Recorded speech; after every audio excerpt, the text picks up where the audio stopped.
met with Maria last week, and all my colleagues behind me. Some are new, most I know. I've been trying to solve this immigration problem since 2006, and the goals are the same, right?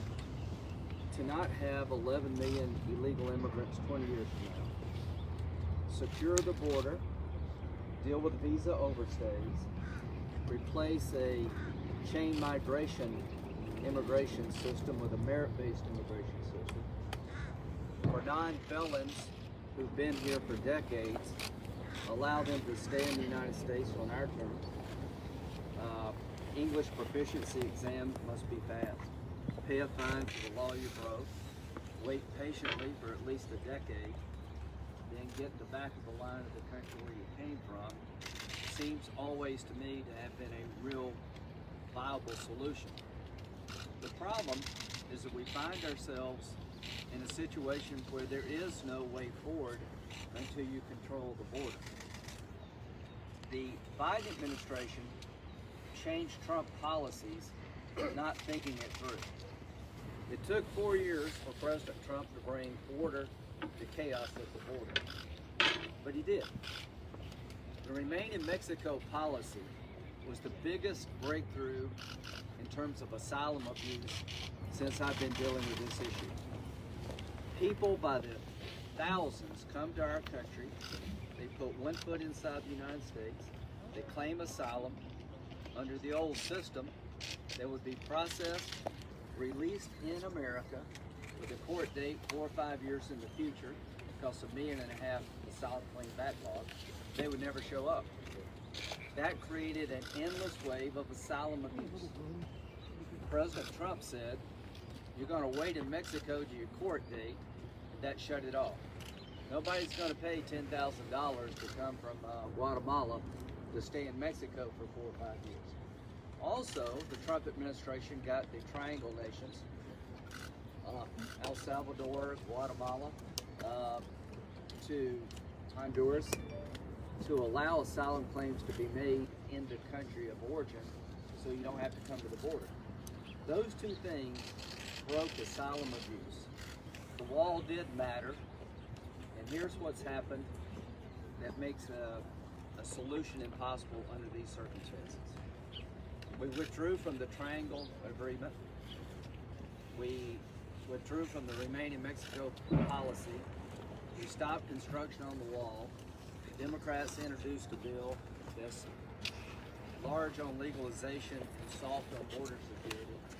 And here we are with no place to go. If you were really serious about solving the immigration problem, you wouldn't have put us all in this box. They're not serious. They're serious about one thing, undoing what Trump did, whether it makes sense or not. So the Republican Party has been divided on this issue. We have passed 2 bills out of the Senate with over 65 votes that come to the House and go nowhere, usually because of Republican resistance. I think we're turning the corner as a party, but the main thing is the Democratic Party is going the other way. The Menendez bill was introduced not to solve immigration, but to appease the hard left who literally believes in open borders. So here's our problem right now. The Biden administration has created chaos where there was order, and the only way we'll ever be able to sit down with our Democratic colleagues is for us to regain control of the border. And I want to say without any hesitation, Biden has lost control of the U.S.-Mexican border. Until he regains control by implementing policies that work, it's going to be very hard to do the Dreamers or anybody else. Why? Because after the things I named, if you add to the list of inducements, legalizing anybody under these circumstances will lead to even more illegal immigration. So what we have to do is regain control of the border, get it in a calmer status, sit down with Democrats who will find the middle, and the president himself has to get involved. Once we regain control of the border, count me in for sitting down and doing what I've been doing for years, trying to find a workable solution. But until we control the border, that is impossible. To my colleagues behind me, Republican House. I know this is difficult politics. People are with you. 80% of this country, 70%, have no problem with the DREAM Act population staying in the country because they've got nowhere else to go. They came here as kids. If you told them to go back to their country, they don't know where you're talking about.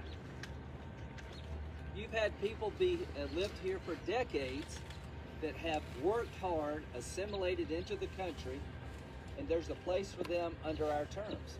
Nobody wants felons or crooks.